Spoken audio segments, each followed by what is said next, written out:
अस्सलाम वालेकुम। Programme review के साथ मैं हूं आलिया शब्बीर। नाजरीन, इस हुकूमत ने इस वक्त क्या परफॉर्मेंस दिखाई है, क्या इस वक्त मुल्क दुरुस्त डायरेक्शन में जा रहा है और आइंदा आने वाला बजट क्या आवाम के लिए रिलीफ बन पाएगा, आज के प्रोग्राम में इसी पर बात करेंगे। आज के प्रोग्राम में हमारे साथ ऐसी शख्सियत मौजूद हैं, एहतजाज करते हैं, दबंग करते हैं, क्रिटिसिज्म करते हैं, दबंग करते हैं और इसके साथ साथ सियासत करते हैं तो वो भी दबंग करते हैं। पार्टी में इख्तिलाफ है तो वो भी दबंग अंदाज में है।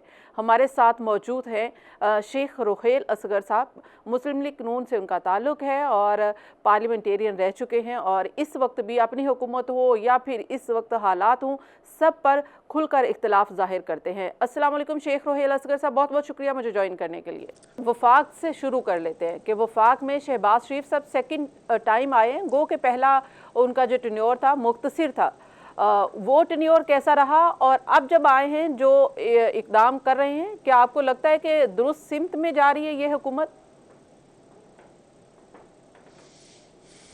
मैं नहीं समझता, मेरी वैसे समझ से बाहर है। लेकिन मैं छोटी सी एक मिसाल आपको देता हूँ कि शायद मेरी इस बात से तकलीफ पहुँचेगी। हो सकता है बड़ी सख्त तकलीफ पहुँचे, ज़्यादा भी पहुँच सकती है। आप बाहर तशरीफ़ ले गए, चाइना चले गए, आपने वहाँ जाके इंग्लिश में तकरीर की, हालांकि कोई ज़रूरत नहीं थी, लेकिन आपने की।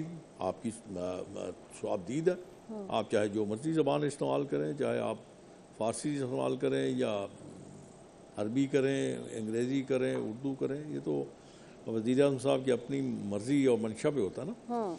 लेकिन बहरहाल आपने वहाँ पे की कि मैं भीख मांगने नहीं आया, मैं तो यहाँ पे ये आपसे ये कहने आया हूँ कि आप आके मेरे मुल्क में इन्वेस्ट करें। ठीक है, कर लें, वो अकल का अंधा होगा जो करेगा। अब अपने जो आपकी लोकल इंडस्ट्री है वो सारी की सारी बंद है। आप मुझे ये बता दीजिए कि कोई भी इन्वेस्टर जिसने अपनी रकम आपके यहाँ लगानी है तो वो दो तीन चीज़ें ज़रूर देखेगा। पहली चीज़ वो ये देखेगा कि वो उसकी रकम जो है जो वो इस्तेमाल कर रहा है या नकदी जो अपनी वो लगा रहा है वो सेफ़ है। दूसरा वो देखेगा कौन से प्रोजेक्ट में लगाना चाहिए ताकि उस प्रोजेक्ट की फिजिबिलिटी क्या है। दूसरा, तीसरा वो देखेगा इसकी रिटर्न क्या है। ये तीन चार चीज़ें तो वो देखेगा ना।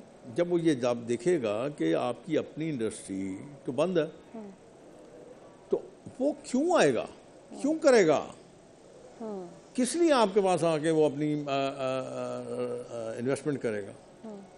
पहले मैं बारहा ये बात कह चुका हूँ कि पहले देखिए, नहीं शेख साहब को ठीक करने पर तवज्जो दें। अच्छा, नहीं, घर को देखें, एक जाहिर है कि मईशत तो सबसे बड़ा एक मुल्क के लिए सहारा है उसको ठीक करने के लिए।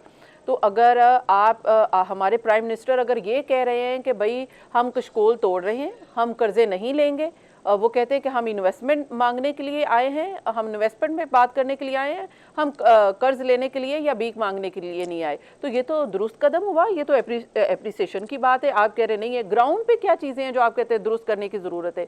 क्या करें कि ऐसा लगे कि मुल्क में ठीक हो रहा है, ये सिम दुरुस्त है? वही तो आपसे गुजारिश कर रहा हूँ कि पॉलिसीज़ ऐसी होनी चाहिए, ऐसी पॉलिसीज़ आप मुरतब करें जिससे आपका प्रेशर कम हो जाए। मैं एक बहुत पहले मैंने एक मिसाल दी थी कि जब आपके पास आपके कोई छोटा सा अगर फ़र्ज़ कीजिए कारोबार करते हैं या घर चलाते हैं तो आप पे फाइनेंशियल प्रेशर आ जाता है तो आप सबसे पहले बड़े घर के बड़े साथ जोड़ के बैठ जाते हैं, आपस में बैठ के सोचते हैं कि कौन सा ऐसा अखराजात हैं जो बिल्कुल गैर ज़रूरी हैं, उनको स्ट्राइक ऑफ कर देते हैं।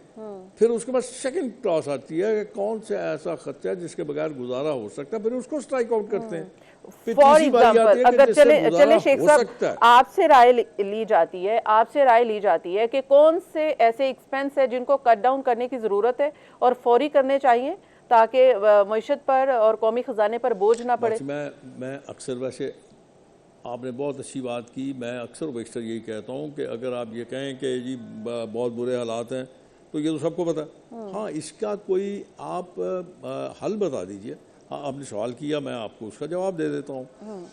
आपकी सबसे बड़ी जो मंडी है वो आपकी जो आपकी रीढ़ की हड्डी है वो, या जो आप बार बार इसका इयादा करते हैं, बार बार क्लेम करते हैं, वो तो ये करते हैं ना कि ये आप ज़राअत आपकी रीढ़ की हड्डी है। अब ज़राअत को प्रमोट कीजिए आप, और प्रमोट ऐसे कीजिए, ऐसे असूल मुरतब कीजिए कि उसके समरात जो हैं वो जो आपका काश्तकार है उस तक पहुँचें। ये जो आपने इतना बड़ा इंटराज पैदा किया हुआ है, रखा हुआ है, ये जो डीसी, एसी, कमिश्नर, ये काय के लिए हैं? सिर्फ गाड़ियाँ इस्तेमाल करने के लिए और अपने घर, बड़े बड़े घरों में आराम करने के लिए हैं? बस इसलिए इनसे काम लीजिए इनसे, और आप अपना फोकस कीजिए उनकी तरफ जो आपके लिए सब कुछ अपना दाव पे लगा के बैठते हैं, मेहनत करते हैं, गर्मी में, सर्दी में, बारिश में, आंधी में, सब करते हैं। अभी रिसेंटली मैंने उसका ये आपको मशवरा दिया था, लेकिन कहाँ कौन मशवरा मांगता है, कौन मशवरा मानता है, कौन मशवरा अमल करता है? ये तो बड़े बड़े लोग हैं, उनके पास इतने इतने अक्लमंद लोग हैं कि आपकी बात कौन सुनेगा। यही बात की थी ना गंदम का, जब ये बुरहान पैदा हुआ है तो यही मैंने कहा था कि आप बाद में कमेटी खेल लीजिएगा, पहले उनका हल तलाश कीजिए। उनका हल ये था कि आप उनसे गंदम लेके एक्सपोर्ट कर देते। एक्सपोर्ट भी आपने यूरोप में नहीं करनी थी, आपके साथ आपका एक हमसाया मुल्क बैठा है जिसको आपकी गंदम की ज़रूरत है, आप उसको सारी एक्सपोर्ट कर देते, आपको फॉरेन एक्सचेंज भी आ जाता, और जो किसान मर रहा था, जो रुल रहा था, आज भी वही हालत है, आज भी वही काम है, तो अब आपका मामला हल हो जाता, आपको उस करंट से निकल जाते, लोगों को पैसे मिल जाते, वो अपनी आने वाली जो थी अपना फसल थी उसकी बिजाई कर लेते, उसके लिए उनके पास इतना सरमाया मिल जाता कि अपना काम कर लेते। ये चीज़ें जो आपको ठीक करने वाली है। अब आप इंडस्ट्री की तरफ आ जाइए। इंडस्ट्री में आप जब तक लोगों को फैसिलिटेट नहीं करेंगे, उनको टैक्सेस की छूट नहीं देंगे, जब तक आप बिजली के मामले पे आप गौर खौज नहीं करेंगे, जब तक आप उनको सस्ती बिजली मुहैया नहीं करेंगे, ये मामला तो आगे नहीं चल सकते। बस जिसने ज़रा थोड़ा प्रेशर डाला आपने उसको सब्सिडाइज कर दिया, इस तरह तो नहीं चलते काम। लेकिन देखें अब तो ये नहीं चलते और ना ये चलेंगे। ये प्राइवेटाइजेशन की बात की जा रही है, जाहिर है कि जो एक ये बोझ है, इदारों का बोझ है जो खसारे में है, उनको प्राइवेटाइज किया जा रहा है। दूसरी तरफ अगर मईशत को संभाला देने की बात है तो ये बात की जा रही है कि पाकिस्तान में सरमायाकारी आए। और फिर तीसरी ये बात ये है कि महंगाई को कम करने के लिए अभी हम देख रहे थे कि वज़ीर इत्तलात कह रहे थे कि अब महंगाई बहुत कम हो गई है, बजट के बाद और महंगाई में कमी आएगी, इस तरह के इकदाम किए जा रहे हैं। महंगाई कम हो गई है, ये मेरे ख्याल एमको की दुनिया में रहते हैं बस, इससे अलावा और कुछ नहीं है। महंगाई कम इसलिए हो गई है, खुदा के बंदो, मैं आपको सवाल दे जाता हूँ, आप इसका सवाल का जवाब तलाश कीजिएगा। ज़रा गौर कीजिए कि जब आपके यहाँ लोगों की कुव्वत ख़रीद नहीं रहती तो ऑब्वियसली जो आपकी इंडस्ट्री चल रही है उसके पास प्रोडक्शन तो वही है। अब उनके पास कितनी होल्डिंग पावर है, किसी भी इंडस्ट्री के पास एक हद होती है ना होल्डिंग पावर की।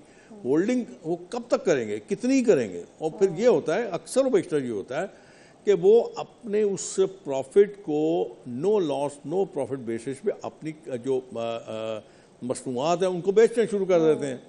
तो आप उससे ये अंदाज़ा लगा लेते हैं कि जी महंगाई ख़त्म हो गई। महंगाई ख़त्म कैसे होगी, मुझे उसका ज़रा तरीका बता दीजिए। जब आपकी इंडस्ट्री बंद है, आपकी अनएम्प्लॉयमेंट है, लोग बेरोज़गार हैं, उनको रोज़गार नहीं मिल रहा, तो कैसे खरीदेंगे और कहाँ से खरीदेंगे? अब ये मुझे मेरी समझ से बालातार है। या तो फिर मेरे ख्याल में शायद हम आम आदमी के जो मसाइल हैं उनसे बहुत दूर बैठे हैं और हमें पता ही नहीं कि उसके मसाइल क्या हैं, वो किस हाल में जिंदा है, वो क्या कर क्या रहा है। कभी आपका गुजर हो, कभी किसी अच्छा शेख साहब, PMLN की सियासत किस बात पे इस वक्त खड़ी है? वफाक में हुकूमत की परफॉर्मेंस के ऊपर, पंजाब में हुकूमत की परफॉर्मेंस के ऊपर, या फिर एक ऐसे हरीफ के साथ मुकाबलेबाजी में कहाँ खड़ी है और उसके ऊपर मुस्तकबिल कितना डिपेंड करता है? जब तक मैं ये बात अर्ज कर दूं, जब तक आप माजी में से बाहर नहीं निकलेंगे, जब तक आप माजी की तलखियों को नहीं बुलाएंगे, जब तक आप माजी को याद ही करते रहेंगे और अपनी जो आपके साथ ज्यादतियाँ कह लीजिए, ज्यादतियाँ हुई उनको नहीं छोड़ेंगे कहना, तब तक आप कैसे फोकस कर सकते हैं? और जहां तक रहेगी ये आपके सियासी मुखालफिन की बात, तो जरूरी नहीं है कि हर मुखालिफ के बयान का जवाब देना आप पे फर्ज है। मेरे ख्याल में तो मैं बार बार ये कह चुका हूँ कि मैं महसूस करता हूँ कि यहाँ पे एक असूल ये होता है कि हर जमात का एक स्पोक्समैन होता है और हर हुकूमत का एक स्पोक्समैन होता है। उसके अलावा मेरे ख्याल में पॉलिसी बयानात कोई नहीं देता, लेकिन यहाँ पे तो हर कोई अपने बयानात दाग रहा होता है, हर कोई पॉलिसी पे बयान दे रहा होता है, जिसका जो काम नहीं है उस पर भी वो बोल रहा होता है। तो आप कैसे अपने काम पे फोकस करेंगे?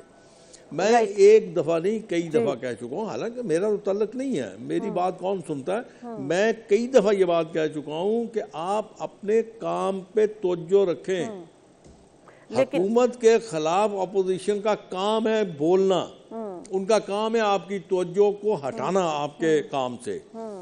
आप उनके ट्रैप हो जाते हैं, आप ट्रैप होते हैं उनके, और वो आपको ट्रैप करके अपने काम निकालते हैं। लेकिन इस वक्त तो हुकूमत, तो इसलिए मेरा ख्याल है कि पंजाब में नवाज शरीफ साहब की बेटी इस वक्त हुकूमत कर रही हैं, वज़ीर आला पंजाब मरीम नवाज़ के बारे में आपकी क्या राय है? कैसी इस वक्त उनकी गवर्नेंस है, जो वो स्टेप ले रही हैं, उनके बारे में क्या राय है आपको कि वो PMLN की सियासत को बचा सकती हैं पंजाब में डिलीवर करके? बचा तो लिया उन्होंने, ऐसे कमाल बचाइए, आप कमाल करती हैं। एक ही PTI का, पूरे पाकिस्तान से एक ही PTI का मेंबर जो मुनखरिफ हुआ है वो उन्हीं की बदौलत है, उन्हीं की काबश का नतीजा। आप कमाल करती हैं, बचा तो लिया उन्होंने सियासत, और इससे ज़्यादा क्या बचा सकती हैं? नहीं, इसको एक्सप्लेन करिएगा कि किसको कह रहे हैं, PTI की कौन मरहूने मिन्नत है? मैंने वही अर्ज़ किया ना कि मैंने आगे भी आपको कहा है कि अब तो अपनों से अपनी इज्जत महफूज नहीं है, गैरों की बात क्या करेंगी। मतलब ये है कि अब ये तो नहीं, कोई नहीं ये आप तो सच बोलते हैं और बिला झिझक बोलते हैं और दबंग बोलते हैं। मैंने तो अपने इंट्रो में भी ये कहा है, लेकिन मैं आपको ये आपका किस तरफ इशारा है? मैं आपको एक गुजारिश करूं, आप ये सच वाली बात करती हैं ना, अब मैं उम्र के उस हिस्से में हूँ कि मुझे झूठ बोलना ही नहीं चाहिए। तो ये फिर बता दें ना कि किसकी बात कर रहे हैं आप? तो अब कोई वसीम कादिर की बात करें, उस तरफ इशारा है आपका? मेरे ख्याल में आप बिल्कुल मुनासिब जगह पहुंच गई हैं। जिसने कुरान की आयत पढ़ के उसके मुनहरफ हुआ, आपने उसको अपने साथ मिलाया, क्या सियासत है, क्या कमाल किया आपने। मैं तो कहता हूँ, मैं आपकी अजमत को, बल्कि आपकी इस दानिश को सलाम पेश करता हूँ। आपने तो पाकिस्तान मुस्लिम लीग नून की सियासत बचा ली है। तो ये पंजाब में क्या हुआ है PMLN के साथ, और जो कुछ बचा कुचा मिला है, ये बचा कुचा कैसे मिला है और ये सस्टेनेबल भी है? आज भी देख रहा था, शायद वो पुरानी है, मैंने आज भी देख रहा था, शायद वो पुरानी है या नहीं है, पता नहीं मेरी आवाज़ नवाज शरीफ साहब तक पहुंचती है कि नहीं पहुंचती। लेकिन मेरे ख्याल में अब उनको इस बातों को छोड़ देना चाहिए कि मैं बनी गाला गया, उन्होंने सड़क बनवा ली, मैं उधर गया, उन्होंने ये कर लिया, परवेज़ मुशर्रफ को मैंने कुछ नहीं कहा, मैंने फलाने को कुछ नहीं कहा। अब मेरे ख्याल में ख़त्म कर देना चाहिए। मैं मियाँ साहब तक ये बात पहुँचाना चाहता हूँ कि अब वो ज़माना नहीं रहा, अब लोग किसी कमज़ोर शख्स के साथ चलने को तैयार नहीं है। अब देखिए ना, मैं आपको गुजारिश करता हूँ, आज क्या हो रहा है, इमरान अपनी जगह पे खड़ा है, लोग उसको अप्रिशिएट कर रहे हैं, क्या ये झुक नहीं रहा, बात नहीं मान रहा, वो तगड़ा हुआ खड़ा, इसलिए उसको सपोर्ट कर रहे हैं।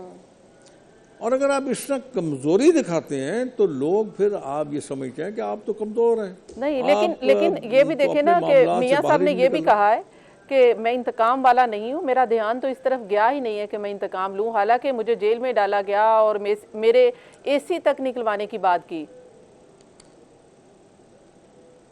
ये वक्त बताएगा, मैं इस बारे में कुछ नहीं कह सकता, ये तो वक्त बताएगा कौन किससे इंतकाम लेता है, कौन किसके इंतकाम में छोड़ देता है, कौन क्या करता है। मैं इस बारे में, मेरे ख्याल में इस वक्त खामोश रहूँ ज़्यादा बेहतर है कि वो बिल पास हो गया हद तक इज्जत का।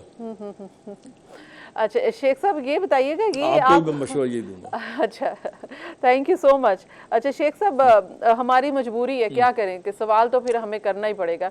हाँ ठीक है, करो करो, करो। अच्छा शेख साहब ये हुकूमत फॉर्म 47 वाली है?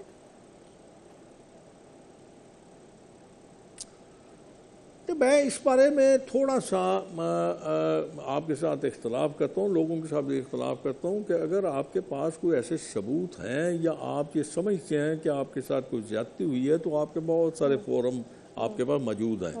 आपके पास इलेक्शन कमीशन तो छोड़ दें आप, वो तो बेकार है, उससे तो बात करनी बेकार है।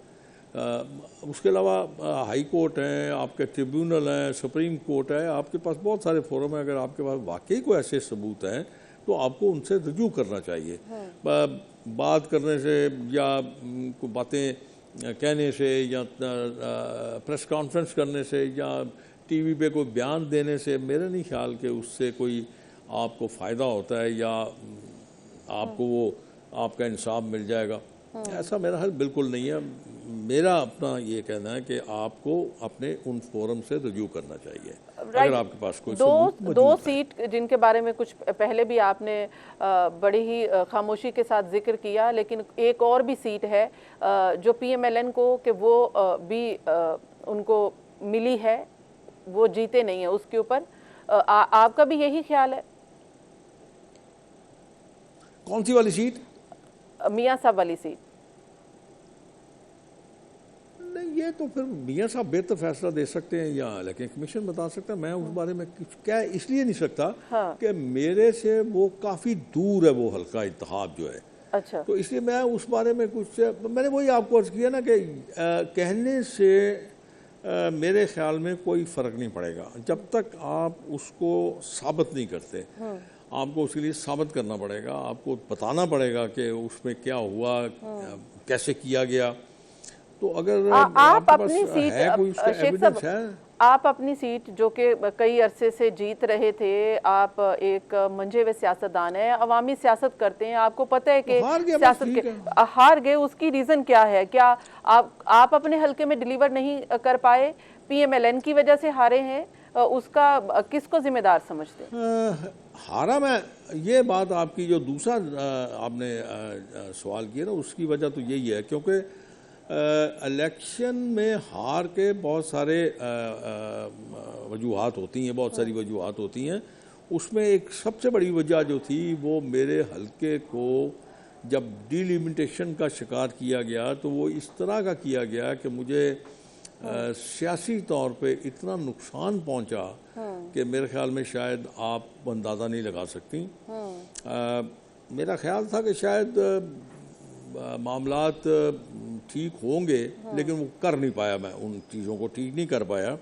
लेकिन वो जो डिलिमिटेशन की गई थी, वो अगर डिलिमिटेशन को आप टेक्निकली तौर पे देखेंगी ना तो आपको समझ आएगी कि किस तरह मैनिपुलेट किया गया, किस तरह इसको हल्के को 3 हिस्सों में बांट दिया गया और वो सारे का सारा बेनिफिशरी कौन था फिर? अच्छा, बेनिफिशरी कौन था इसको तकसीम करने में, तकसीम होने में? बेनिफिशरी तो वही था ना जो आज स्पीकर बन के बैठा हुआ है और उसने मिलकर किया। इलेक्शन कमीशन के मामलत के बगैर तो नहीं हो सकती थी ना डिलिमिटेशन तो इलेक्शन कमीशन ने करनी है। आप इयाज सादिक साहब की बात कर रहे हैं? मामलत के बगैर तो नहीं होती, और स्पीकर तो वही है ना। मैं नाम भी लेना मेरे ख्याल में मुनासिब नहीं समझता। जी ठीक है, अच्छा ठीक है। अच्छा ये देखते हैं कि इस वक्त कुछ ऐसे रिजर्व सीट्स के ऊपर भी अभी सुप्रीम कोर्ट का फैसला आना बाकी है। तो ये हुकूमत, आपको लगता है कि अगर कोई ऐसा फैसला आता है जो कि PTI के हक में हो गया तो PTI की गवर्नमेंट आगे फॉर्म होती हुई देखते हैं? और ये जो इस वक्त PMLN की वजीर आजम के साथ गवर्नमेंट है, क्या ये रहेगी? गवर्नमेंट फॉर्म होने का तो मुझे पता नहीं है, लेकिन मुझे ये लगता है कि अगर फ़र्ज़ कीजिए ये रिज़र्व सीट्स का फैसला उनके हक़ में आ जाता है तो 90 ही मान नहीं है, और बाकी अगर ख़वातीन आ गई तो बस अल्लाह मान, फिर अल्लाह खैर सलाह बस। तो ये हुकूमत आपको चलती हुई दिखाई दे रही है? मेरा ख्याल है हुकूमत हुकूमत हुकूमत तो पीपल्स पार्टी जब तक चाहेगी हुकूमत चलती रहेगी, जब पीपल्स पार्टी नहीं चाहेगी हुकूमत ख़त्म हो जाएगी। सही। हुकूमत के पास अपने तो वो नंबर्स नहीं है ना। जब तक पीपल्स पार्टी साथ शामिल रहेगी तो हुकूमत चलती रहेगी। नहीं, लेकिन कैसे भी चलेगी, लंगड़ी एक लूंगड़ी जैसे भी चलती रहेगी। और एक इत्तेहाद पीटीआई भी कर रही है और वो मौलाना साहब के साथ है और इसके लिए अब कमेटी भी बना दी गई है। इसका आप क्या देखते हैं? नहीं हो सकेगा ना, वो नंबर नहीं होंगे, वो नंबर नहीं होंगे, लेकिन एक कांटेदार मुकाबला जरूर आप देखा करेंगी। तो सड़कों पर भी कुछ देख रहे हैं आपके? कोई सड़कों पर भी कोई एहतजाज हो सकता है? मैं इस चीज के सख्त खिलाफ हूँ। नहीं, मैं सख्त खिलाफ हूँ आलिया, इसके मैं सख्त खिलाफ हूँ। इसलिए कि सड़कों पे फैसले नहीं होते। सड़कों पे फैसले होने शुरू हो गए तो फिर एक जत्था, जो भी जत्था होगा वो अपना फैसला सड़कों पे कर लिया करेगा। ये मुनासिब तरीका नहीं है, ये जमहूरी तरीका नहीं है। जी, मियां नवाज शरीफ ने भी कहा है कि हम तो मुज़ाकरात किससे करें, जिनसे मुज़ाकरात करने हैं वो किसी बात पर आ नहीं रहे हैं। और क्या लगता है कि क्या रुकावट क्या है मुज़ाकरात में?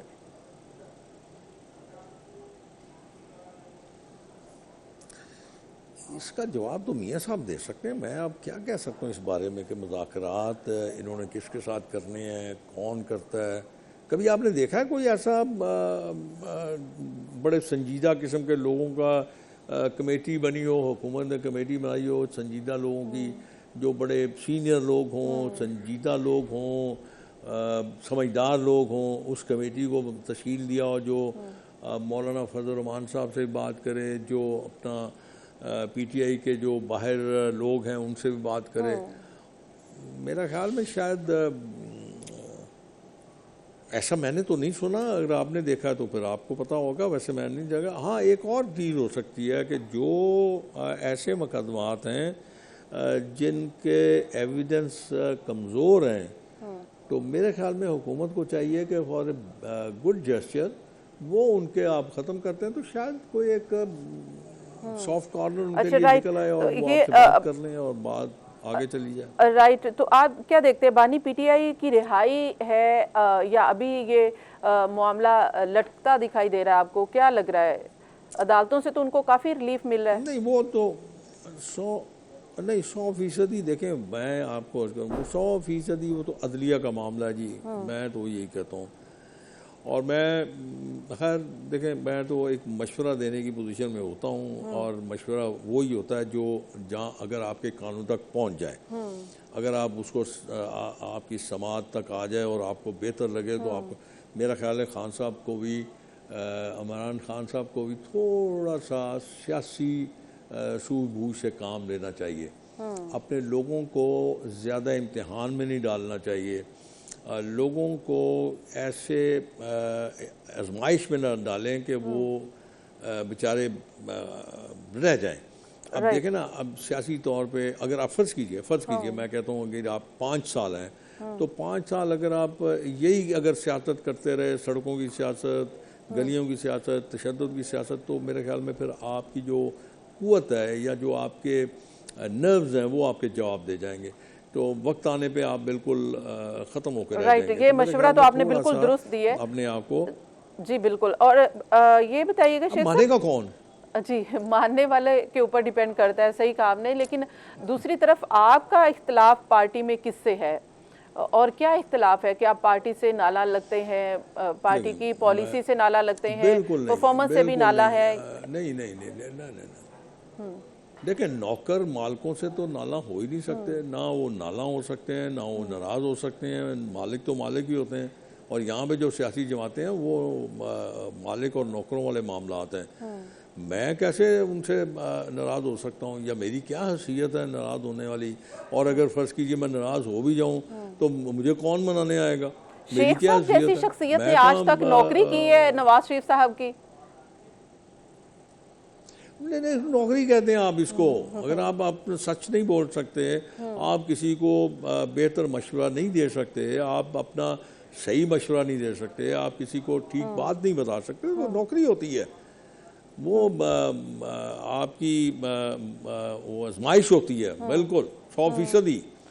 और मेरा ख्याल है मैंने एक दफ़ा बहुत पहले मियाँ साहब को एक बात कही थी। मैंने कहा, मियाँ साहब आपकी एक आदत थी, आप सच सुना करते थे, और आज आप को वो जो चीज़ है वो गरां गुजरती है। ये बात बहुत देर पहले चौधरी निसार साहब ने भी कही थी। अब देखिए ना, चौधरी निसार ने बात की, बाहर चला गया पार्टी से। शाहिद खान अब्बासी ने बात की, वो भी पार्टी से बाहर चला गया। अब मैं तो आप बोल देती हैं आप लोग मतलब आप जैसे जो आपके साथी हैं, आपके भाई बंधु हैं, वो बोल देते हैं जी मुस्लिम लीग नून के सीनियर रहनुमा। पहले पूछ तो लिया कीजिए वो मानते भी हैं कि नहीं मुस्लिम लीग नून के रहनुमा। नहीं तो हम आपसे पूछ लेते ना कि आप प्रोग्राम में हैं, आप प्रोग्राम में हैं, आप मुस्लिम लीग नून में हैं अभी? नहीं, मैं तो अभी अगले दिन मुझे बुलाया था वो जो क्या जनरल कौंसिल का इजलास है जिसमें सारी दुनिया आई हुई थी, मैं भी गया था जनाब वहाँ पे। हाजिरी लगाने गया था, हाजिरी लगाई, वो तजदीद करनी थी सदारत की, वो की, और उसके बाद आ गए जनाब। राइट, ये तो देखे ना कि नवाज शरीफ साहब बिला मुकाबला मुंतब हो गए हैं, जबकि पीटीआई के लोग बिला मुकाबला मुंतब हुए थे। सब ने एतराज किया था, इलेक्शन कमीशन से लेकर सब ने, कि ये बिला मुकाबला क्या हुआ, और अब नवाज शरीफ साहब हो गए हैं, किसी को कोई एतराज नहीं है, आप लोगों को भी नहीं है। वक्त की बात है ना, वक्त की बात नहीं, तो यानी कि आपने भी इख्तिलाफ नहीं किया, कुछ और सोच रहा था, आपने भी इख्तिलाफ नहीं किया। मैं अर्ज कर रहा हूँ ना कि उस वक्त इलेक्शन कमीशन कुछ और सोच रहा था, अब इलेक्शन कमीशन कुछ और सोच रहा है। उस वक्त उसका कुछ और मानना था, अब उसका कुछ और मानना है। तो मैं शेख रुहेल असगर से पूछ रही हूँ कि शेख रुहेल असगर को बिला मुकाबला नवाज शरीफ के इंतखाब के ऊपर एतराज है या नहीं है? पूछे क्या इतराज होना है, मालिक है वो जमात के, मालिक के खिलाफ कोई इतराज क्या किया जा सकता है? वो मुस्लिम लीग नून के रूए रवा है जी वो। तो ये तो फिर मौरूसी सियासत तो कभी खत्म नहीं हो सकती अगर आप जैसे लोग भी इसी तरह से दलील देते रहेंगे। मारूसी सियासत नहीं, मारूसी सियासत देखें, मैं आपको गुजारिश करूं, मारूसी सियासत का भी मेरे पास एक जवाब है। मारूसी सियासत अगर आप करते हैं तो फिर आवाम को चाहिए उसकी मारूसियत को तोड़ दें, छोड़ दें उसको, मत उसको प्रमोट करें, मत उसको वोट दें। बहुत बहुत शुक्रिया शेख रुहेल असगर साहब, बहुत बहुत शुक्रिया आपके वक्त के लिए। प्रोग्राम में शामिल करेंगे एक ब्रेक, बात करेंगे ब्रेक के बाद।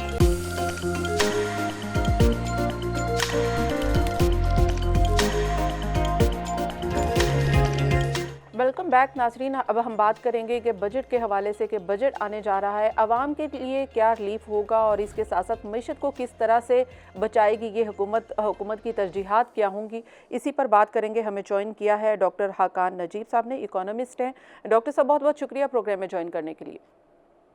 Good to be on your program. Thank you. Doctor साहब, क्या देखते हैं कि इस वक्त जो हुकूमत बजट पेश करने जा रही है, उनकी तरजीहात फर्स्ट ऑफ ऑल क्या है? क्या इस वक्त वो IMF के फ्रेमवर्क में रहते हुए बजट पेश करने जा रही है या आउट ऑफ IMF बजट पेश करने जा रही है? बिस्मिल्लाहिर्रहमानिर्रहीम। देखिए, एक तो बात बिल्कुल यहाँ है कि IMF की इंगेजमेंट असेंशियल है। सो जो भी बजट इस वक्त पेश होगा वो लार्जली IMF के साथ जो भी अहदाफ टैक्स के, जो भी अहदाफ एक्सपेंडिचर्स के, जो भी अहदाफ करंट और डेवलपमेंट एक्सपेंडिचर्स के तय होंगे, उसी के तहत पेश किया जाएगा। IMF ने पाकिस्तान पे काफ़ी काम किया है टैक्स पे, और उन्होंने बहुत सी चीज़ें ऑलरेडी पब्लिक भी कर दी हैं, जिसमें एक टैक्स असेसमेंट रिपोर्ट है 2021 में लिखी गई। अभी बहुत रिसेंटली एक मिशन आया फरवरी 2024 में, उसकी भी रिपोर्ट गवर्नमेंट ऑफ पाकिस्तान के पास मौजूद है। तो गवर्नमेंट को आई थिंक कभी अंदाज़ा है कि IMF का फ्रेमवर्क एग्जेम्पशंस उठाने पे, कंसेशंस उठाने पे, पाकिस्तान की नई टैक्सेशन लाने पे वो क्या होगा। सो बिल्कुल ये बात दुरुस्त है। ये आई थिंक 76 साल का सबसे इम्पोर्टेंट बजट इसलिए भी है कि एक तो IMF की एंगेजमेंट, आपने बिल्कुल सही बात सामने रखी। दूसरी बात ये भी याद रखिए कि एक बहुत इंपॉर्टेंट चीज ये है कि आप तवातर से 7.5-8% खसारा करते आ रहे हैं GDP का। यानी आप कंसिस्टेंटली ये देख रहे हैं कि फिस्कल डेफिसिट इतना हाई है। इसका आसान समझना ये है कि हमने लिखा ये हुआ है अपने लॉ में कि हम 3.5% से ऊपर का खसारा नहीं करेंगे। तो एक फिस्कल कंसोलिडेशन यानी कि मालियाती खसारे की ट्रैजेक्टरी नीचे जाना, इस साल भी हम 7.5-8% करेंगे, तो उसकी ट्रैजेक्टरी डाउनवर्ड जो है वो भी डिफाइन होनी है। इसी तरह पाकिस्तान की डेट सस्टेनेबिलिटी जो है वो भी इसमें डिफाइन होनी है। पाकिस्तान का पूरा एक्सपेंडिचर का रिफॉर्म वो भी इसमें डिफाइन होना है। पाकिस्तान की पॉलिसी रिफॉर्म्स ऑन टैक्सेशन वो भी इसमें डिफाइन होने हैं, और एक इकोनॉमिक मैनेजमेंट का पैराडाइम जो है, जो इस हुकूमत ने देना है अगले 3 से 5 साल के लिए, वो भी इसी में डिफाइन हो जाएगा कि क्या ये हुकूमत एक रिफॉर्मिस्ट बजट लेके चलेगी और क्या ओवरऑल रिफॉर्म्स दिखाई देंगे आपको, या फिर एक ये अकाउंटिंग एक्सरसाइज ही बन जाएगी। राइट डॉक्टर साहब, जैसे कि ये है कि जाहिर है कि अगर हम आईएमएफ के फ्रेमवर्क में रहते हुए कुछ करते हैं तो उसमें हमें टैक्सेस जो हैं वो लगाने पड़ेंगे और इसके साथ साथ अपने बजट को कम करना पड़ेगा। तो इस वक्त जो बजट सुनने में आ रहा है उसमें ये भी है कि सैलरीज जो हैं वो तनख्वाहों में इजाफा किया जा रहा है, डिफेंस बजट में इजाफा किया जा रहा है, फाटा के ऊपर आईएमएफ के तहफ़्फ़ुज़ात थे वहाँ पर भी कुछ अभी छूट दी जा रही है। तो फिर आईएमएफ के साथ हम कैसे आईएमएफ को कैसे एंगेज करेंगे कि हम अगर वो आईएमएफ के फ्रेमवर्क से हट जाते हैं?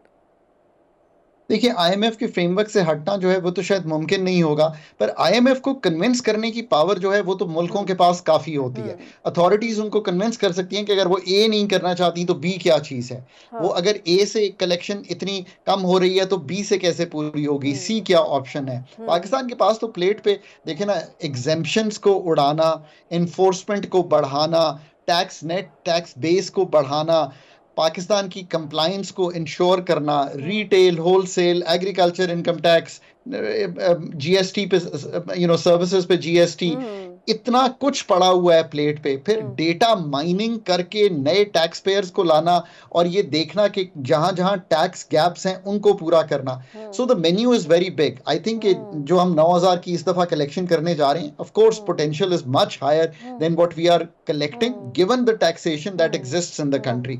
सो अब ऑब्वियसली आईएमएफ से ये निगोशिएट करें कि आप उन सेक्टर्स पे या उन पर्सनल इनकम टैक्स की मद में उन लोगों पे जो ऑलरेडी वेज जिसमें एक टैक्स दे रहे हैं उनसे हट के क्या काम करना चाहते हैं। अब ये तो आपकी कन्विंसिंग पावर है जो फंड के साथ काम करेगी। एक चीज आईएमएफ को तो जाहिर है कि जो हम उनसे कर्ज लेते हैं उनको वो इंश्योर करना है, वो गारंटीड करना है कि ये हम वापस करेंगे, इसलिए वो इस किस्म की कंडीशंस लगाते हैं। अब रहेगी हमारी बात कि अब हमें खुद भी तो कुछ सोचना है ना कि हमने क्या करना है, कि हमने सिर्फ आईएमएफ की ही डायरेक्शन को देखना है। हमें नहीं पता कि हमारे लॉन्ग टर्म क्या मेजर्स हैं, रिफॉर्म्स हैं, कहाँ पे ज़रूरत है करने की है। हम वो टैक्स नेट में लेकर आए के बजाय कि हम आईएमएफ की ही शर्त माने, हम खुद भी तो अपने आप को एम्पावर कर सकते हैं। देखिए, ये तो बात मतलब जिसे कहेंगे ना, ये is the best thing that we can do is to realise कि अपने मसाइल का हल हमने खुद करना है। लोकल सर्जन्स ने ये सर्जरी करनी है। अगर आप 10 साल में 15 एफबीआर के हेड्स तब्दील करेंगे तो आपको सर्जन कहाँ से मिलेगा? सर्जन तो पाकिस्तान से ही आना है। आईएमएफ तो 3 साल का एक प्रोग्राम देता है। आईएमएफ तो जिसे कहते हैं जो मुमकिन हो इन द शॉर्ट रन वो आपको एक ब्रीदिंग स्पेस ले देता है। पर जो असल सर्जरीज हैं, चाहे वो एफबीआर में हो, चाहे वो एनर्जी सेक्टर में हो, पाकिस्तान के एक्सपेंडिचर में हो, पाकिस्तान की गवर्नेंस के फ्रेमवर्क में हो, पाकिस्तान की प्राइवेटाइजेशन में हो, ये सारे काम तो आपके करने के हैं। पाकिस्तान को तो आपने डिफाइन करना है। पाकिस्तान की तंजीमें नौ जिन एरियाज में होनी है वो आपने करनी है। ना ही आईएमएफ पाकिस्तान आके बिजली के निर्खों का तयन करता है, ना ही ये तयन करता है कि सारी जो स्टेट है वो एनर्जी सेक्टर को चलाती रहे। वो सिर्फ आपको एक ब्रीदिंग स्पेस, वो आपको एक जिसे कहेंगे रूम फराहम कर रहा है बाय डूइंग सम पॉलिसी इंटरजेंक्शंस, जिससे आप संभल जाएं, मैक्रो स्टेबिलिटी आ जाए जो कि आ गई है, और अब आप जाकर डीपर वो काम करें। आप मुल्क की जो ग्रोथ है वो किस तरह मैन्युफैक्चरिंग से लाएं, एग्रीकल्चर की यील्ड्स किस तरह बढ़ाएं।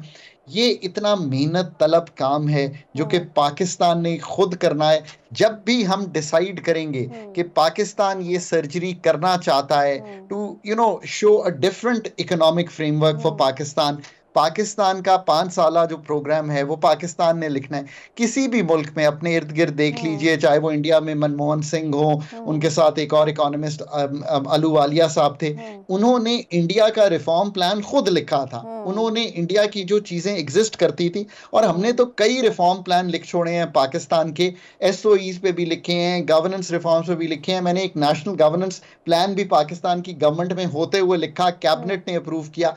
अब आपको उन सब चीजों को थोड़ा सा डिजाइन इंप्रूव करके जैसे जैसे आज के हालात हैं उसके मुताबिक उन पे अमल दरामद करना है। याद रखिए कि Pakistan is in a competence challenge. मैं बार बार कहता हूं, पब्लिक सेक्टर हो, पब्लिक ऑर्गेनाइजेशंस हो, प्राइवेट सेक्टर हो, ऑल हैव टू रियलाइज कि चैलेंज पाकिस्तान का कॉम्पिटेंस का है। आप कॉम्पिटेंस जितनी अच्छी इंडक्ट करेंगे, जितना अच्छा एंकर होगा उतना अच्छा प्रोग्राम होगा, जितना अच्छा गेस्ट होगा उतना अच्छा प्रोग्राम होगा।